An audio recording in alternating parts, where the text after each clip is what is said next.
At the outbreak of the Second World War, 1939, the Irish government decided to remain neutral, which of course didn't please the Allies, because Ireland geographically was in an important position in the Atlantic.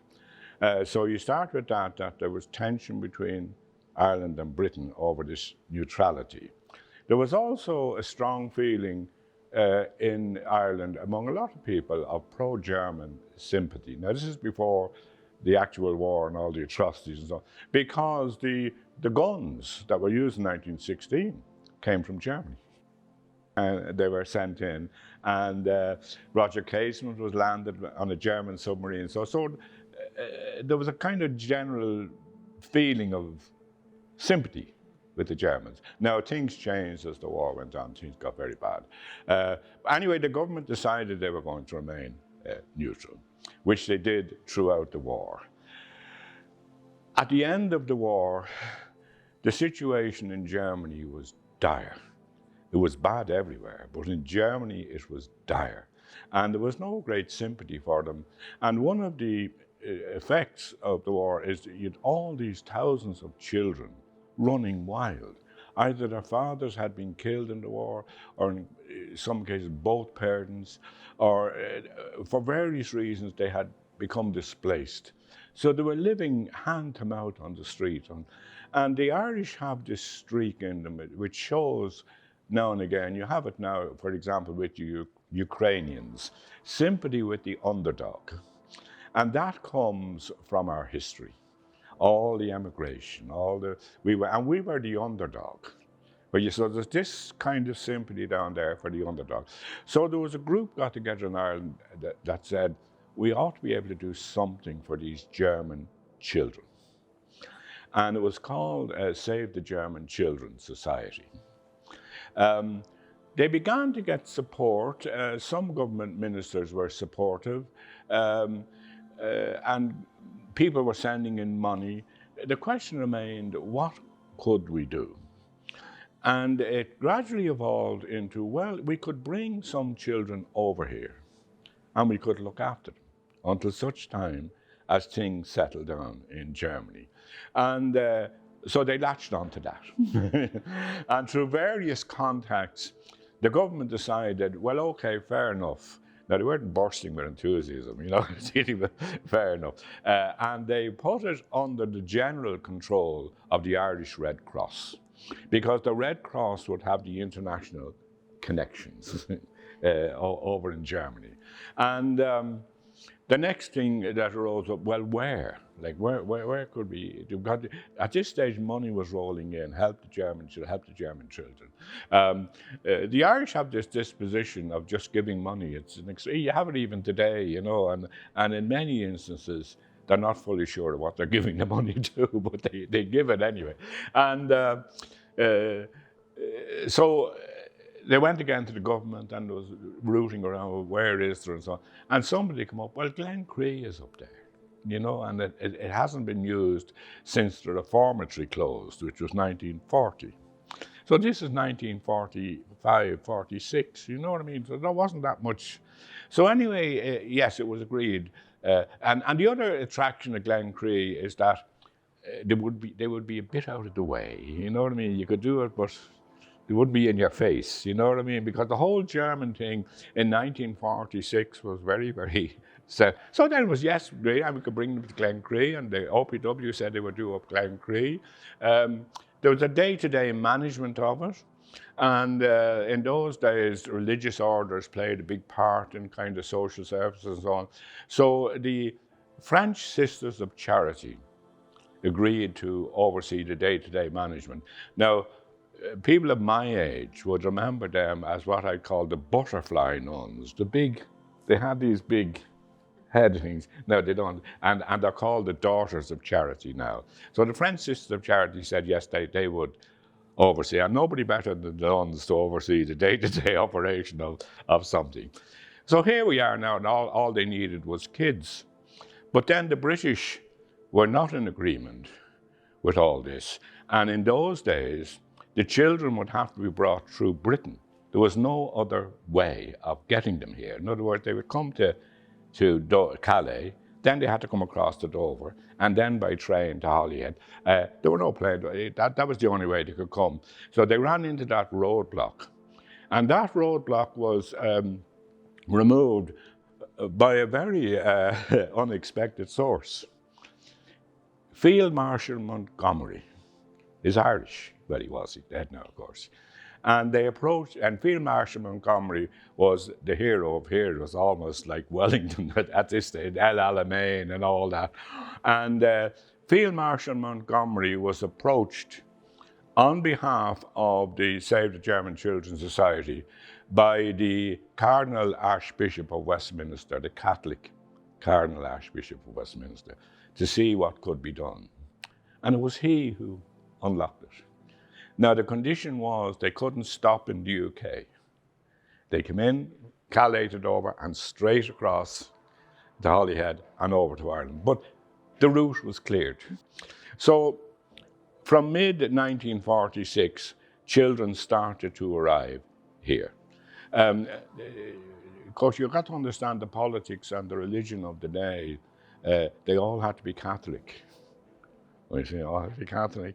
And there were no Protestant children. And now it's very hard for us to understand that. It was a very Catholic operation.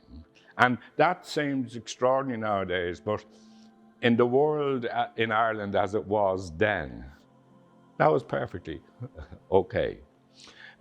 Now, they arrived in Dunleary, and they would have been very, very tired, and they were collected in Germany by the German Red Cross, and also with assistance from the British Red Cross, who would have been active in Germany at that time. And they were all collected here, and they're put into groups and accompanied by the Red Cross across to Ireland. They were handed over at Calais to the Irish Red Cross. And most of these children had no idea where they were going. When you spoke to them later, I hadn't a clue, but it was exciting. And it was better than rummaging in the streets of Berlin or Aachen or wherever. But they didn't actually know where they were going. And you can imagine going to after the war. And anyway, they arrived in Dunleary and were brought to here in Glencree. Almost 100% of them had no English. And most of the people assisting them had no German. Can you imagine the thing? But there was the nuns had a whole team of people and anyone who could speak German, they would latch onto as best they could. Now, there's a little side story which we'll come to when we're talking about something else. The spy Hermann Gortz, who features big here, he had just been released. And he, of course, was an army officer, major.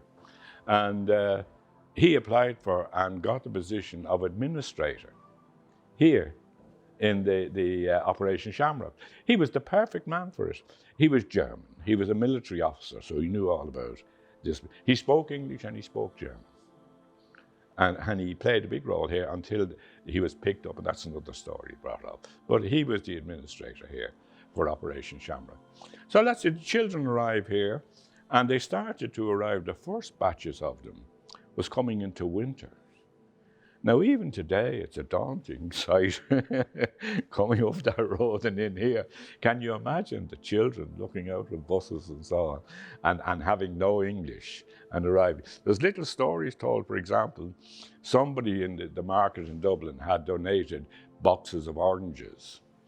And each child was given an orange in the first batch, but they'd never seen oranges before.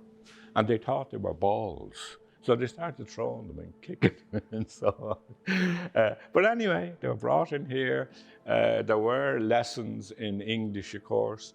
They were well looked after health-wise, and there was a whole operation to receive them. And that would take up to maybe 3 months to get them all settled in.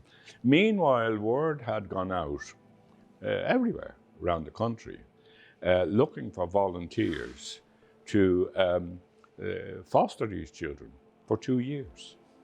Now, you'll be paid an allowance and all the rest of it. But it was still a daunting thing to take on a child who had very little, if any, English and so on.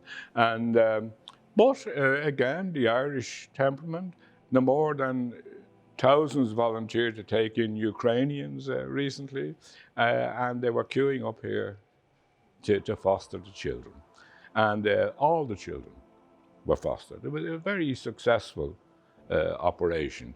Now, the link was maintained with the Save the German Children's Society in case anything went wrong or difficulties or this, that, and the other. And they were fostered for 2 years all around the country. And from about 1949 onwards, so this 46, 47, 48, the question arose then of them going back. So while all this was happening, work was going on in Germany as to where were their relatives. And in some cases, one parent was dead. If the father was a soldier, he probably killed, you know, and there was the mother there, were the cousins there, aunts, uncles, whatever. And they were gradually sent back. Around 50 of them, roughly, nobody could be found to take them back. And again, to our credit, all of those children were adopted by Irish people. There's very few of them left living now. But until maybe 10 years ago, they're still, and they became Irish, and because they were so young when they were adopted, the German accent and all that was gone. And many of them went on to get married and so on. So you wouldn't be able to identify, for example, Lily Kohlberg became Liz O'Gorman. You see, Lily was turned into Elizabeth, and then when she got married, she became O'Gorman. So you wouldn't know. And I knew Liz O'Gorman very well. And when I would give talks on Glencree, Liz would come because she represented a live body. Here's one of them, you know, and kids were fascinated with Liz, and she'd tell them the story of here and so on. So officially, 1947 was seen as the pivotal year, and although it went on somewhat longer than that, but in 1997, there was a special occasion here to celebrate the 50th anniversary, and many of them came back. And it would have been the last great occasion on which they came back and met up with the people that were fostering and so on. And the president of Germany came over to unveil a memorial to Operation Shamrock and to the Irish people in gratitude for the help they gave to the children. And that memorial is in the form of a big fountain inside the gate of St. Stephen's Green at the Leeson Street gate near the concert hall. And if you stop, it's from the German people to the Irish people in gratitude for all the help that they gave with the children in the Second World War. That culminated in a big ceremony of celebration in St. Patrick's Cathedral, attended by the President of Germany and the then President of Ireland, Mary Robinson. And that, if you like, 50 years later, was the grand finale of the whole thing. And some of them wrote books of their experience, and they're hard to get, but they're around. They're in some of the libraries, you know, their experience here in Ireland, some of the children and so on. But it was a marvelous success story, very little known. But this place played a pivotal place in the whole thing.